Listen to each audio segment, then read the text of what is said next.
So we've been talking about absolute value functions. Today we're going to focus on solving those absolute value functions. And so to start that, we are going to look up here. So here is a number line, and that's because the absolute value is the distance from zero. So when we say the absolute value of 4, 4 is right here. It is 1, 2, 3, 4 units away. So the absolute value of 4 is 4. Now, the absolute value of -5, here's -5. It is 1, 2, 3, 4, 5 units from 0, so it would be 5. 0 is 0 units from 0, so that's going to stay as a 0. And then when we're looking at this right here, the absolute value of x is equal to 5. So we're looking for something that is 5 units from 0, a distance. And so from here to 5 is 5 units. But from here to -5 is also 5 units. So we would say in this case, x is positive or -5. Now, an absolute value of x is equal to -3. In this case, that does not exist. You can't have a negative distance. So that's why this doesn't exist. Everything that comes out of the absolute value comes out as a non-negative, because it is a distance. Or you can write no solution, either one of those. And then for our last one, the absolute value of x is equal to 0. Well, that's a distance of 0 from 0, so the only one that exists is 0. All right, so let's look at that graphically, or let's talk about it up here first. If the absolute value is equal to a negative value, then it has 0 solutions. That's right here. The absolute value is equal to a negative, that does not exist. If the absolute value is equal to 0, then it has 1 solution. So when it was equal to 0 here, we saw that it only had 1 solution. If the absolute value is equal to a positive value, then it has 2 solutions. So that's going to be our possibilities when we start solving equations. We're either going to have no solutions, we are going to have 1 solution, or we're going to have 2 solutions when we solve. Now let's look at this graphically. So we've got the absolute value of 3x plus 4 is equal to -5. And so if we thought about the graph of this and the graph of this, for example, you could put this into y1 and this into y2. So here is my graph of the absolute value of 3x plus 4. It's this absolute value. You could have graphed it with transformations like we did the last couple lessons. And then y equals -5 is a horizontal line at -5. These are never going to touch. So this is an example of no solution. This would be the 0 one. In this case, the absolute value of 3x plus 4 is equal to 0. So here is my 0. The vertex is on that. So we have 1 solution here. And then for our last one, the absolute value of 3x plus 4 is equal to 5. So here is my y equals 5 line, and then my absolute value, and it touches in 2 places. So these are going to be equal to each other in 2 places, so we would have 2 solutions. So we've looked at it up here with the equations, talked through it verbally, and looked at it on a graph so you can see what the possible solutions are. Let's get to the real nitty-gritty of solving now. So it says solve absolute value equations, and it shows us here how we're going to do that. So we said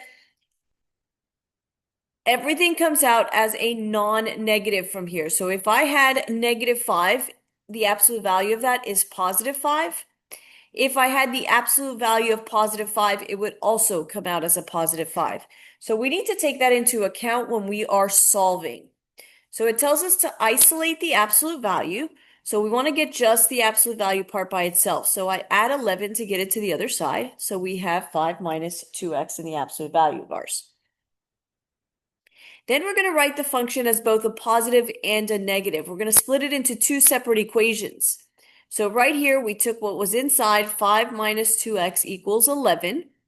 And then negative 5 minus 2x is equal to 11, because whatever's inside this absolute value is going to come out as a non-negative anyway. So we do the positive of it and we do the negative of it. After that, it's solving just like you've done in the past. You're going to isolate that variable to get the x by itself. And so there are our two solutions. All right, so let's look at some equations here and try them out together. So it says solve the equation absolute value of 5x minus 8 is equal to negative 12. The minute I look at this equation, I know there's no solution.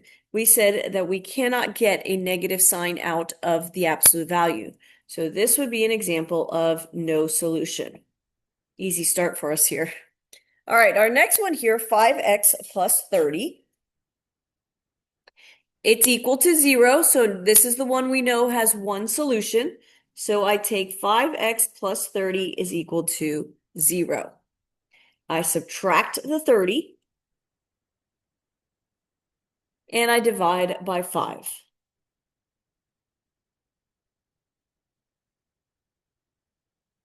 Didn't leave myself much space there. So x is equal to negative 6.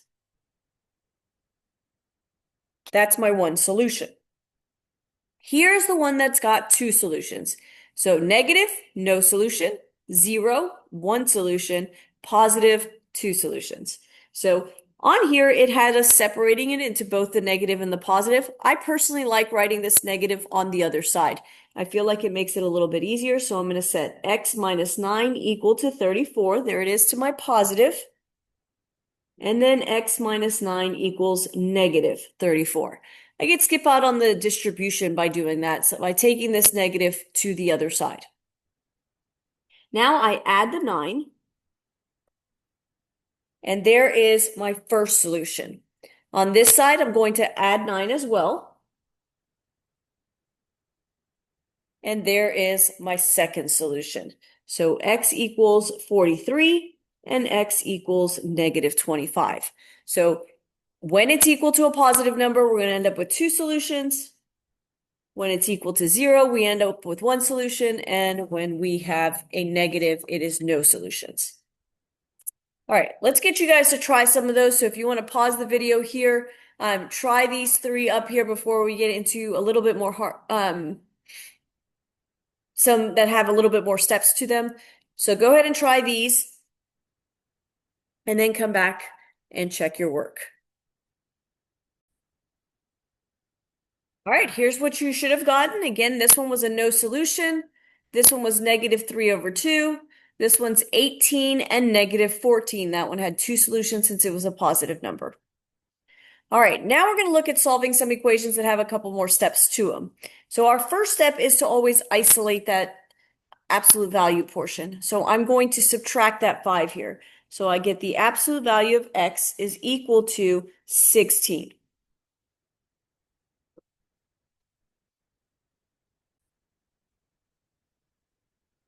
So now that we've got the absolute value by itself is equal to 16, this is where we set it equal to the positive and to the negative. So this one would be x equals 16, x equals negative 16. All right, for our next one here, I want to isolate our absolute value portion. So we are going to bring this over. So I add 10 there. So I get 28 is equal to the absolute value of x plus 4. Once the absolute value part is isolated, we can go ahead and take x plus 4, set it equal to 28, and then x plus 4 equals negative 28. You're always going to do the positive and the negative because if there's a negative 28 here, it comes out as a positive. All right, we subtract the 4. And in this case, we subtract the 4 as well, and we get negative 32. So there's my two solutions. All right, let's keep going with these. In order to isolate our absolute value here, these two are being multiplied, so I would divide by 4. You've got to do whatever the operation is that's going to get that absolute value by itself. So we do the inverse operation. They were being multiplied there, so we divide by 4. That gives me x plus 8 in the absolute value bars is equal to 11. Now we separate them into our two equations. So we're going to get x plus 8 is equal to 11, and x plus 8 is equal to negative 11. I subtract the 8, and so we get 3. I subtract the 8 here, and I get negative 19. All right, add some more steps together here. In this case, just like if this was 6x plus 12, we would take care of this part first. You're doing the same thing. You want to get this part by itself, so you're going to take care of everything away from it first. It's plus 12, so we're going to subtract 12. And so we get 24 is equal to 6 absolute value of x plus 3. Now we need to get rid of the 6. They're being multiplied, so we divide by 6. And so we get the absolute value of x plus 3 is equal to 4. And at this point, we can separate it now into the positive or negative. You cannot do that until you got that absolute value completely by itself. So now that it's isolated, I can set x plus 3 equal to 4 and x plus 3 equal to negative 4. I subtract the 3. I subtract the 3 here. And we get 1 and negative 7. All right, there's a couple for you to try now, so go ahead and pause the video, give these a try and see if you can come up with the answers, and then we'll check back. All right, check your work with these. Check to see if you got the correct answer, you got both of the answers. A lot of students forget to get the second one. They only get one of them, so make sure that you get both of them when there are two solutions. All right, there's your solving absolute value equations.